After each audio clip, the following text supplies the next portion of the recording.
Assalamualaikum warahmatullahi wabarakatuh. Perkenalkan, nama saya Fitrianur Hasanah dengan NPM 20144600012, kelas A120, mahasiswi program studi pendidikan guru Sekolah Dasar Universitas PGRI Yogyakarta.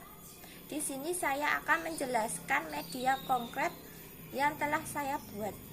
Media pembelajaran ini merupakan proses siklus air. Siklus air atau siklus hidrologi merupakan sirkulasi air yang tidak akan pernah berhenti dari atmosfer ke bumi dan kembali ke atmosfer melalui proses kondensasi, presipitasi,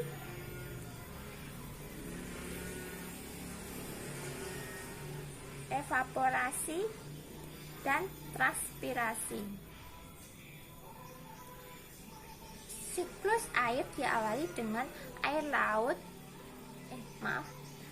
sinar matahari yang menghangatkan permukaan air laut sehingga terjadi penguapan dan mengalami kondensasi, yaitu menghasilkan sebuah awan. Lalu terjadi proses presipitasi, kemudian akan membentuk air hujan dan akan turun kembali ke bumi. Proses-proses siklus air yang pertama adalah evaporasi atau transpirasi, yaitu siklus air diawali dengan air yang ada di laut, daratan, sungai, danau, tanaman, dan sebagainya akan menguap ke atmosfer dan menjadi awan karena menerima sinar matahari. Yang kedua yaitu presipitasi. Hasil ketika partikel kecil dari kondensasi mengembang menjadi besar melalui penggabungan untuk menopang udara yang naik. Curah hujan dapat dalam bentuk hujan es maupun salju. Ketika terlalu banyak air yang terkondensasi, maka tetesan air di awan akan menjadi besar dan berat untuk menahan di udara sehingga jatuh sebagai air hujan. Yang ketiga, runoff terjadi ketika curah hujan berlebihan dan tanah tidak dapat menampung air. Yang keempat, infiltrasi atau perkolasi, yaitu air bergerak ke dalam tanah melalui celah-celah dan pori-pori tanah dan batuan menuju muka air tanah. Terdapat 3 macam siklus air. Yang pertama, siklus pendek atau siklus kecil, yaitu diawali dengan air laut menguap ke udara menjadi uap gas karena panas sinar matahari. Kemudian terjadi kondensasi, kemudian akan membentuk sebuah awan pada ketinggian tertentu. Selanjutnya hujan di permukaan laut.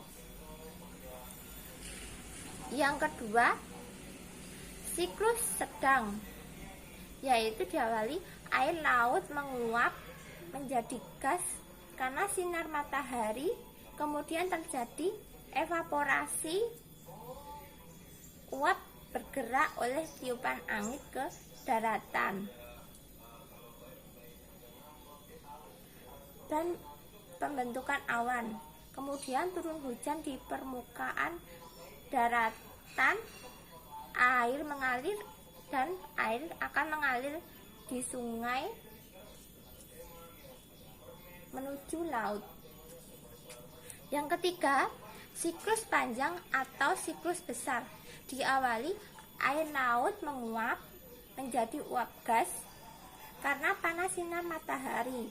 Uap akan mengalami sublimasi, kemudian membentuk awan yang mengandung kristal es, dan selanjutnya awan bergerak oleh tiupan angin ke darat, lalu turunlah salju, kemudian membentuk gletser, dan gletser tersebut akan mencair membentuk aliran sungai. Air mengalir di sungai akan menuju darat dan kemudian ke laut.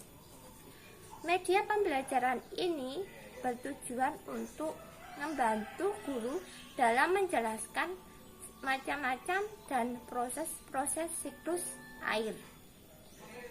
Selain sebagai alat peraga, media ini dapat digunakan untuk membantu guru dalam mengarahkan siswa untuk berpikir kreatif dan inovatif, mengekspresikan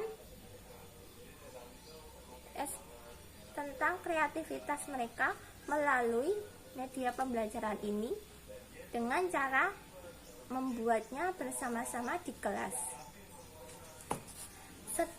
Demikian presentasi saya. Sekian, kurang lebihnya saya mohon maaf. Wassalamualaikum warahmatullahi wabarakatuh.